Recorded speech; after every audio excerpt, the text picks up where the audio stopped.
I'm not saying that should be, we should all go out there and just eat junk food. That's not what I'm saying. I'm saying though that actually the reality is that when you allow your body to have what it wants, be that what your judgment considers a bad food or a good food, ultimately it all balances out and you end up eating a moderate amount of everything and everything's okay. Just probably like it used to be a bit more before we started to overthink all this stuff too much. This is tricky for a lot of us as parents. I understand that. Because as parents, you're steering your kids a little bit toward broccoli and not always toward mac and cheese. And that is so that's maybe where some of our rub and that is not going to create an eating disorder. Obviously. So it's not. All about moderation. It is about It really is, yeah. And I don't know, as a parent, maybe you know, say, some friends of yours that don't allow their kids to have sugar, and then if they go to a house where there's sugar, all they do is eat sugar. It's the same kind of thing, whereas my parents just let us have everything, and I guess we ate some sugar, but sometimes we didn't.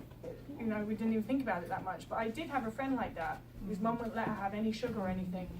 Whenever she came around our house, that's all she did. She probably ate a month's worth of sugar in an hour. So, yeah, and I definitely don't want you to start getting like, oh, I can't influence my child to eat fruit and vegetables. That's absolutely not what this is. This is saying we can't turn into people being obsessed and anxious and worried about eating a McDonald's every now and then. That's what this is. I'm still, okay. So one thing I do want to, I've talked about depression a bit, obvious really, that a body that's under-resourced would become depressed. Hoarding behavior is one that people don't think about as much or see as much. And I used to hoard, I used to save Ziploc bags. I used to wash them out and I used to dry them out and I used to save everything. And so I displayed all of these behaviors that were hoarding, but also acting, basically now I look at it as if resources were scarce, which is another thing that's got me so convinced on the whole migration thing. Like my brain just thought that resources were scarce in the environment. I found spending money as stressful as I found eating. I used to steal toilet roll from my university toilets to take them back to my digs. I struggled very much to buy anything, let alone food, and I would hoard things. And so this is something that happens with not everybody with an eating disorder, but the vast majority it's a behavioural change.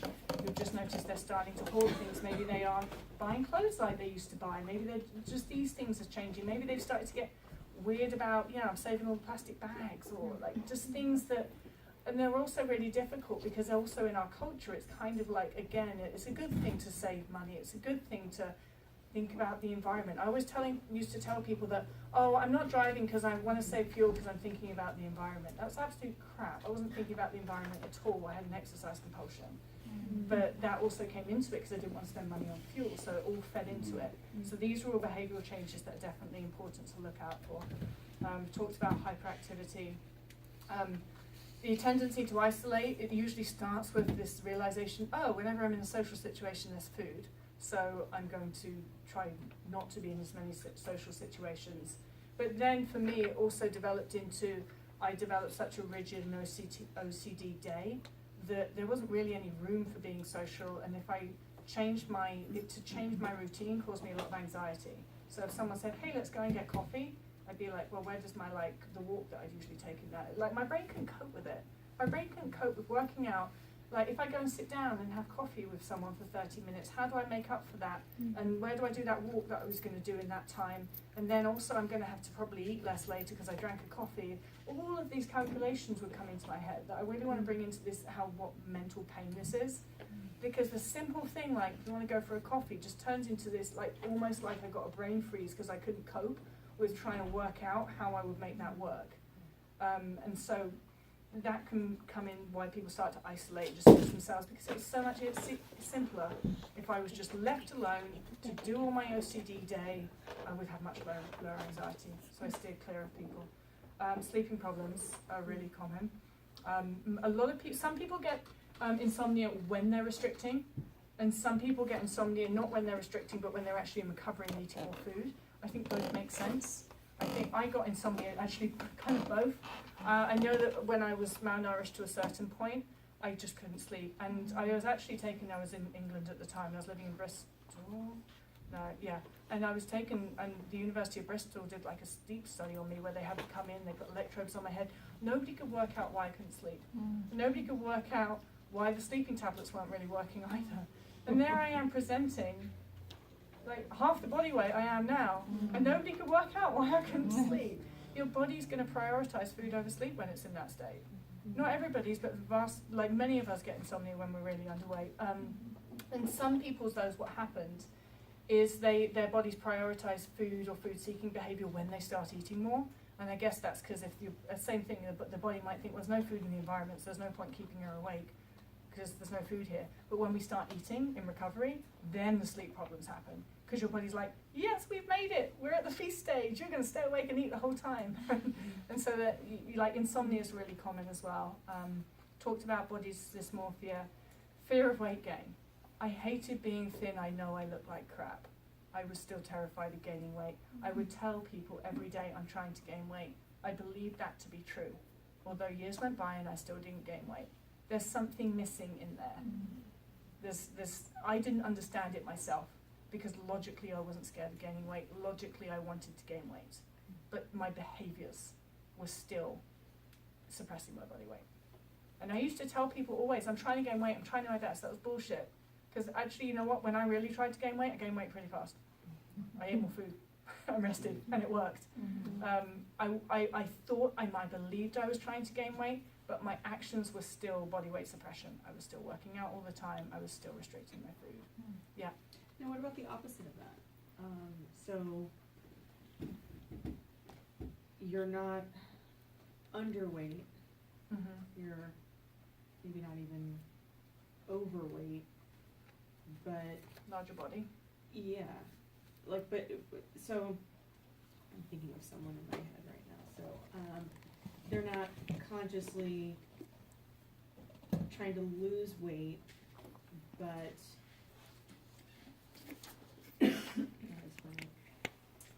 there's definitely restricted eating happening. Yeah. But they're not anorexic. Why are they not anorexic? Well, they're Not not, right? okay, I should say they're not,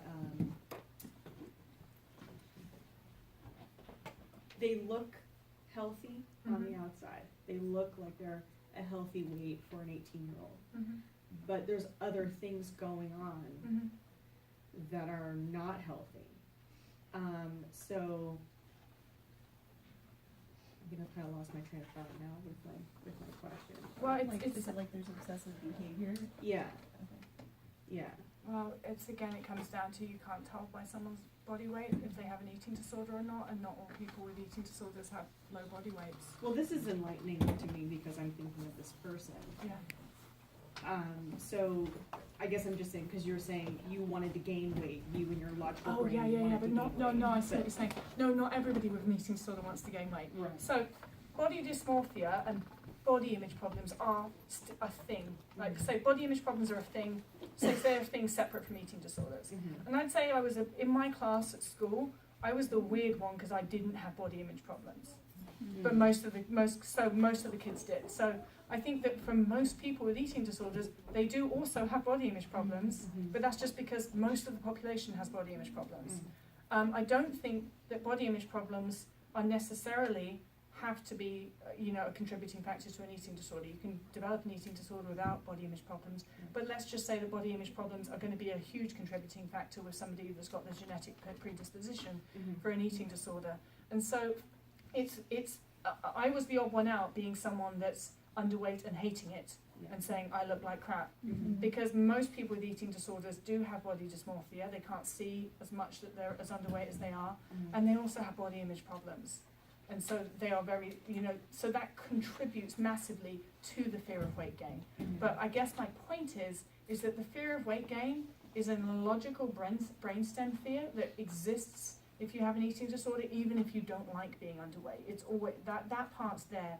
For a lot of people, then what happens on top of that is their brain is like, they have these body image stuff which contributes to that fear of weight gain in a huge way.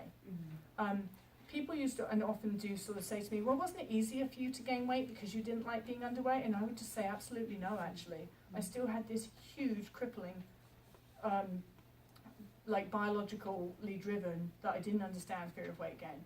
It was still terrifying for me to eat highly caloric foods, and I just couldn't understand it. But I think when people have body image problems, they kind of like put that as the reason on top of why they're so scared of eating those foods, where I would say that's a contributing reason, but that's not. There's a bigger underlying thing, because there's a lot of people that have body image problems but also don't have an eating disorder, that might feel bad about themselves and beat themselves up if they eat, you know, pizza, cheeseburger, or eat a load of food, but it's not that same crippling fear. Like, I'm not a person that cries, but the first time I ate a pizza, like, I was sobbing, trembling. You would think I was in a room full of snakes. And part of my brain is like, this is insane. You like pizza. It tastes good. What the hell is wrong with you?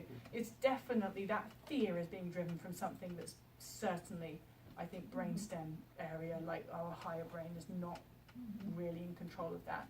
But yes, body image stuff certainly sits on top of it and says, like, it makes sense of it and says, well, this is the reason I'm so scared of it, is because I don't like myself when I'm in a larger body. It definitely makes it more difficult. Kind of just what you're saying with the whole brain element to it. I'm a thyroid cancer survivor, and so I know, like, there's so much in the thyroid and endocrine system that just happens, and all of a sudden you feel irritable or you feel not yourself and things like that.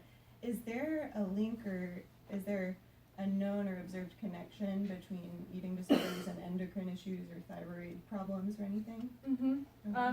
But I wouldn't want to talk on that because I'm not a doctor and that's not my speciality. But I do know there are, and they're few and far between, doctors that do also specialize in eating disorders. And a doctor that I regularly sort of reference to is Dr. Galdiani, and I've done lots of sort of podcasts and things with her, and we've actually done one on thyroid issues as well, because the problem is that malnutrition can cause presentations in thyroid levels that are because of the malnutrition, not because the thyroid is dysfunctioning. And so, but then often those levels can be interpreted by a doctor as, oh, you've got a thyroid problem, when actually you've got a malnutrition problem. And then when we come into talking about health at every size again, this is an even bigger problem, because you can have a person presenting in a normal sized body who's restricting food, and their thyroid stuff is out, and the doctor's, you know, like treating thyroid stuff, not even got a clue that they're actually restricting food, because they're not presenting as if they're restricting food. Yeah. And so, I can, like Dr. Galdiani sort of talks a lot about that sort of thing. How do you spell that name? I'll write it down for you. Yeah. She's brilliant though, and lots of resources, and she's just written and released a book called Sick Enough, which actually goes through all of the medical complications in detail, and just things like that most medical doctors are not going to understand because they're not trained in it. And a lot of people just don't even understand the endocrine system in general. No, and then on top of that, they don't understand eating disorders. So you're like, how those things intertwine and affect so many more things. Yeah, I think is an interesting. Because an eating disorder affects every system in the body. Like if somebody is restricting food, you kind of need to take out the restriction before. I think you need to take out the restriction before you can make any judgments about anything else.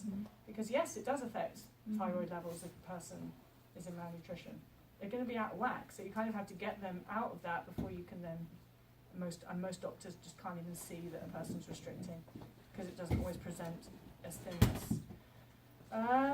Okay, what haven't I covered in mental state things? I really want to emphasize that you can't tell from looking at somebody what their mental state is, and most of us are just so wonderful at hiding it. I could restrict and exercise all day and then go out for a meal in the evening and look as if I was eating relatively normally. And I would be able to control my fear and all of those things.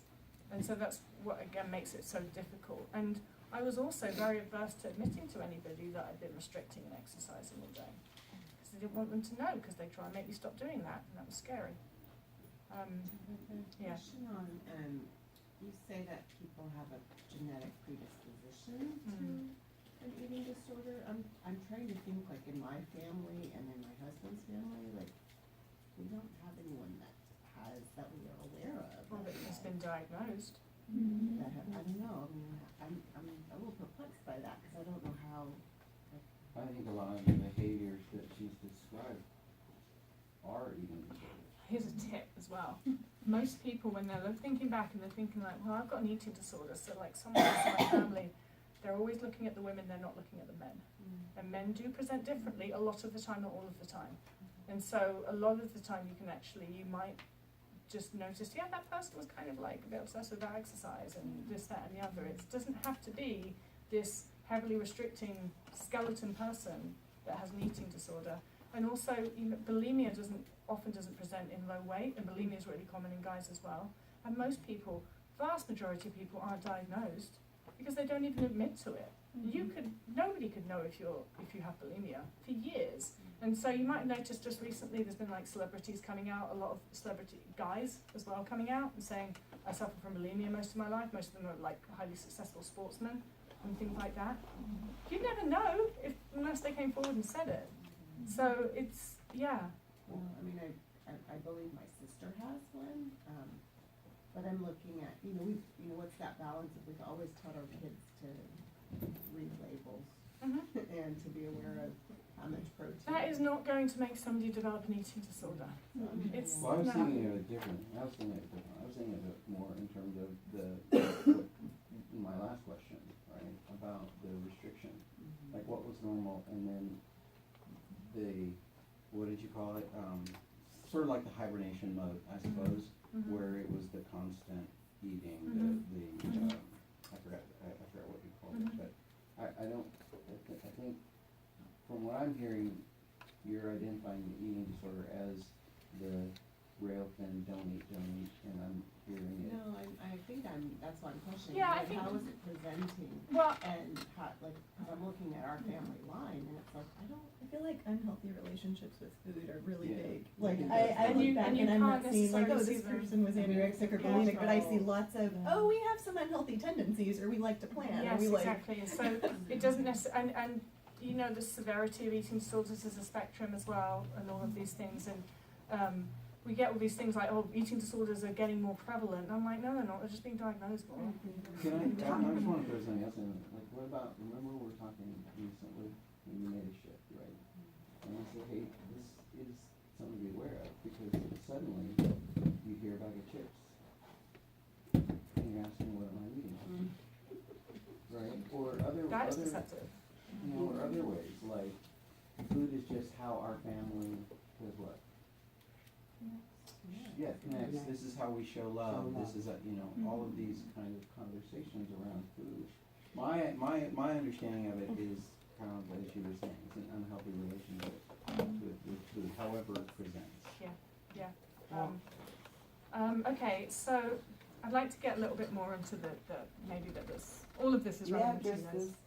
I have a sister, I've always felt like, she has a very, I have several sisters, but I have two that I've been concerned about for years, they're not. And I've always felt that they had, eating disorders. Both of them look very healthy, they have no overweight problem or underweight problem. But when you can sit, and my sister is maybe 20, 30 pounds heavier than I and about 6, 8 inches, when you can sit and eat a whole chicken at one setting and drink a 2 liter of Pepsi and a loaf of bread and then have some dessert, that's a disorder. And then I have a sister that she eats candy all the time, but she's never hungry for real food. That's an eating disorder, but it's never been diagnosed by a professional. Yeah, and there's probably restriction. You probably don't see the Yes. restriction. Yes, I see that Exactly. sometimes. Yeah, and I think that for most parents and families, and most of the time, if you are worried that somebody has an eating disorder, there's something wrong. I just think, and a lot of the time, it's really difficult to even put your finger on what's wrong, because it can be these slight personality changes. It doesn't even necessarily to be around food, but you just kind of know something's up. Yeah. How do we get off the crazy train? Like, Mhm. where is there any hope? I mean, like, we know as parents we don't have control. Yeah. Though, like in your next session, don't be part of the problem. How, all of the basics. But how do you get help for somebody who only eats candy because they're always on that kind of blood sugar high, but they're not eating So real, this they're is, truly it's not the malnourished. most popular thing that I say, but I think that if somebody is an adult, there is very little you can do to help them if they're not interested, really. I know, because I think my mother probably tried everything, and there was just, I can't think, even if I think back now, parents always ask me, I can't think of a single thing she could have said or did that would have made me want to recover when I didn't want to recover. True with any addiction, really, true with any. It's just such a strong biological drive, but I don't think that's true for all people, and I do think that, especially when someone's younger, teens, if you've got, you know, like a teenager and you've got kind of a good relationship with them, I see all the time, like, parents being able to pull their kid out of an eating disorder and get them better with, you know, like working with the kid. It often starts as resistance. It often starts with the parent having to be like, unless you eat, you're not doing X, Y, Z, I'm taking your car away and all of that stuff. But, so it often starts with resistance, but down the road, I often see that also coming together when that child is slightly in a better nutritional state. They can start thinking a bit more logically. Because the big problem is that the more into energy deficit you are, the stronger the eating disorder is. And so sometimes you have to use force to get somebody to a point out of energy deficit where they're starting to be a bit more logical and they can see themselves that they have a problem. It's easier, definitely easier when a kid is under your roof. And I think, you know, that you can certainly influence that much better. When someone's an adult, they don't want anything to do with it. Yeah, that's the really harsh thing, and I hate saying that because it makes people feel hopeless and helpless. I don't think that you are helpless. I know that whenever, one thing that my mother, she did right, and she probably didn't think she was doing right at the time, but, you know, like most people, this time I was walking around like a skeleton, and most people just didn't ever say anything to me. I guess it's kind of rude to say to someone you look like crap. But most people were probably thinking it, but they never said anything to me. My mother always said it to me. She always said, you look like crap, you need to eat more food, you're not eating enough, you're underweight. She was really consistent with that. And of course I'd get mad at her and I'd scream at her and I'd run out and close the door. But the words would still go around in my head afterwards. And I think that all of those little things add up. An activist friend of mine said you kill an eating disorder with paper cuts. And I think that that's true. Just those consistent, you need to eat more food, you need to eat more food.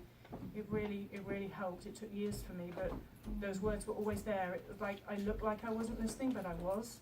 Part of me was. So, yeah.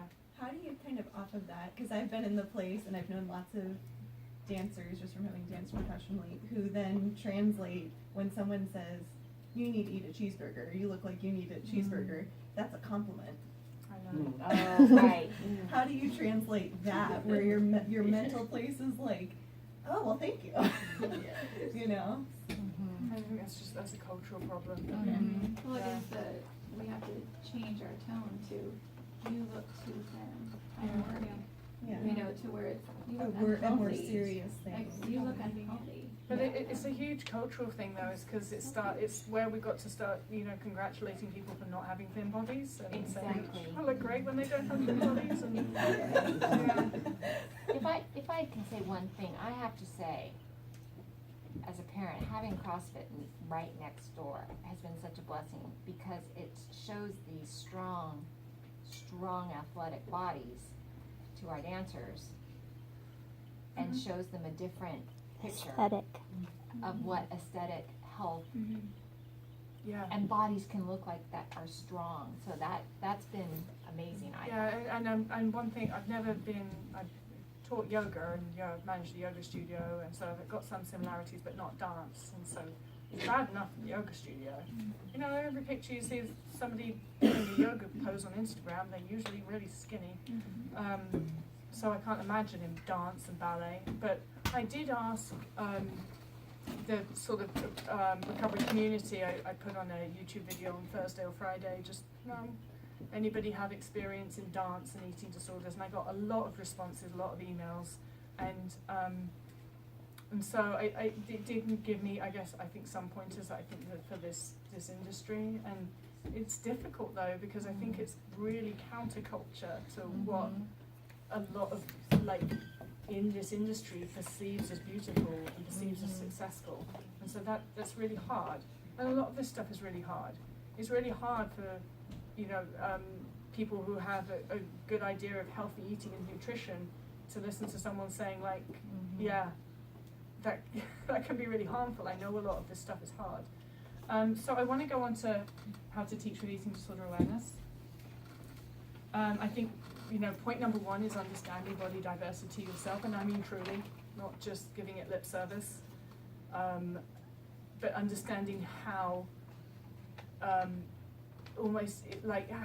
you think about in your own lifetime, in your own, our brains are a product of all of these things they see and learn. So it's like our brains are always watching, our brains are always learning. And so if you think over your lifetime of just all of the signals your brain has been given that says thinner is better, all of that, it can be really subtle, but it's kind of in everything. And so it's bringing your own awareness to that, and bringing awareness to the hard part, which is your own judgment. As to, like I said, I used to judge that if someone was in a larger body, I used to believe that was because they ate too much food and were lazy. I don't like saying that out loud, but that was what I used to believe. And there's a reason that I used to believe that. It's because I've been taught that. And I hadn't even been taught that by my parents, because we never even, we never really learned about this. We never talked about this kind of stuff. So it's not like the family necessarily. It's just in the culture. It's in the films that we watch. It's in the adverts that we see. It's in everything. And that culture also teaches